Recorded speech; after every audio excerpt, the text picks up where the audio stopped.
fear of recurrence, or fear of the cancer coming back, is a common one. And I think that makes sense. So when we think about anxiety, when we think about fear, that emotion is designed to keep us alive, basically. It's a survival emotion.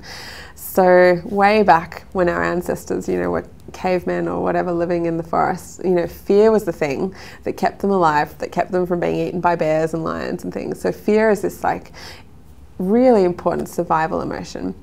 When you've just been through cancer, fear is going to crop up because it's going to be the emotion that keeps you on your toes, on the lookout for, could this be cancer, could that be cancer, and just kind of keeping you alive.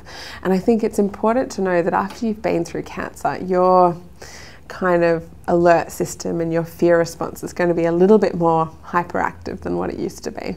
Because I think, if you think about who you were before you were diagnosed, chances are you're a pretty normal young person. You were just going along living your life, and yeah, occasionally maybe you got a cold or something like that, but generally maybe you were pretty healthy, and so you probably weren't that used to kind of paying that much attention to little niggles and aches in your body. After you get cancer, that's a totally different story, because that whole cancer experience has taught you to think about any niggle and ache and pain or bruise or rash or anything like that as a potential threat. It's okay to have a bit of that fear. It's pretty normal and understandable, and I think again, it's sort of usually worst early on, in that kind of early phase after you finish treatment, and it gets a bit better over time as well.